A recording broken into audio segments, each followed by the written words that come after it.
Hello and welcome to the ToniSport Newsfeed. A couple of weeks ago we had a short session of clips where the main topic was the shock package. We talked about shock oil, shock springs, and the position of the piston and the length of the shock shaft and all these things. And I got some requests after these videos because it was my fault. I clearly forgot to talk about the position of the shock in your car, because on almost every car on the market you have the chance to change the angle in which you mount the shock into your car. You can stand it more up, you can lay it more down, and so we forgot it, and today we want to talk about these things in our newsfeed video of today. So start it directly, take a look on my car, and we can find out what it's all about with the shock positions in the car.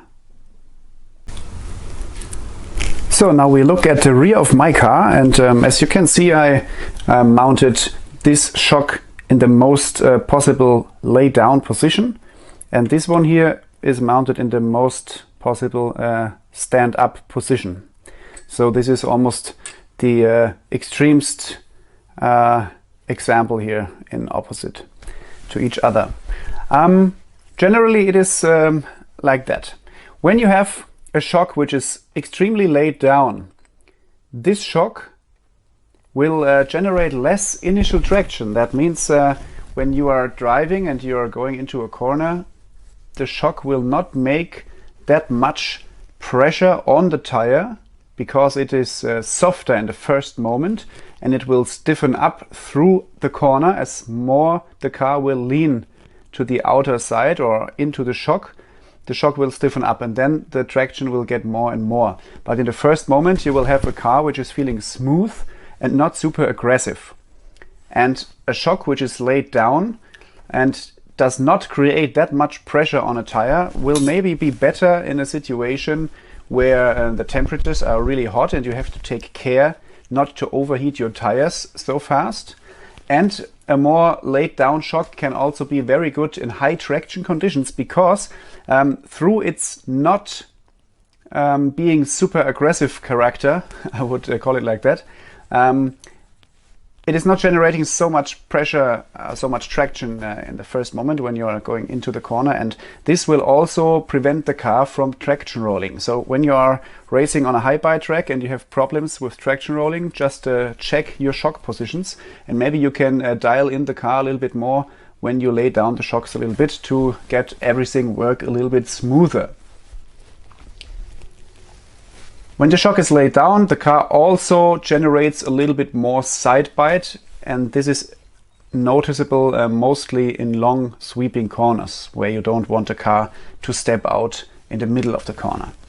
Now looking to this shock here on the left side, this is more stood up in a more upright position.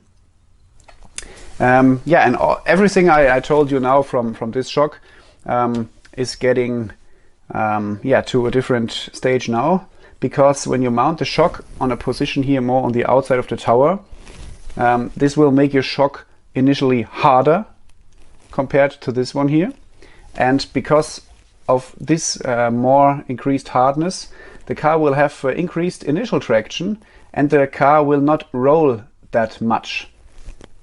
A more upright shock will not roll, will not produce so much chassis roll compared to a shock which is more laid down. A negative thing with a higher shock position is simple to explain, because as I said before, a shock which is more laid down will not create super much pressure on the tire. A shock which is harder in the initial moment will produce more tire, and you will have the feeling of more grip, more initial grip in the first stage of the corner. The car will be more aggressive and will turn in sharper, but the tires, they will be overheating a lot faster, and your car also will be too twitchy and not easy to drive in high traction conditions. So you can basically say a shock which is stand up a little bit more on the tower creates more initial traction, you feel more aggressive car, and when you lay it down it will smoothen out everything, and you will have the feeling of less grip in the first stage of the corner. Just play around with these things. I think most of the drivers, they will not use a shock which is laid down like this, super extremely. Most of the time you will use a shock which is more upright, or maybe a little bit more laid down, but not as extreme as it is here on this side. There are some things you always have to keep in mind when you change shock positions. Please check the ride height after that, because the ride height will change for sure. And you have to keep in mind that the change of the shock position is sometimes also going around when you are changing your track width, when you change the insets here on your suspension mounts to make the car more narrow or more wide. Always keep in mind, when you make the car more wide, for example, you will also make this pivot point here more going to the outside, and your shock will get laid down automatically. So if you want to change the track width of the car and you want to go wider without changing the shock position, then it's sometimes necessary that you go wider on your arm and you go one hole more to the outside to keep the shock in the same angle. The same when you want to make the car more narrow without changing the shock angle, because you don't want to change that. When you make the car more narrow, your shock position here on the arm will go more inwards, so you also have to move your shock on the tower a little bit more to the inside. Yeah, that's all I can tell you about shock positions.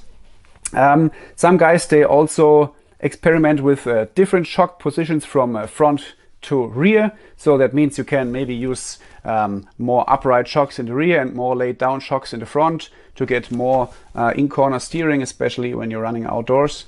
And also the weight transfer is a little bit faster when your shocks are stand more upright, because they are harder and will react a little bit faster when you brake or when you accelerate. So this altogether is very sensitive, but I think the general important informations for you are included now here in our video and in the tips, so that you can start working with your shock positions from now on with a little bit better knowledge.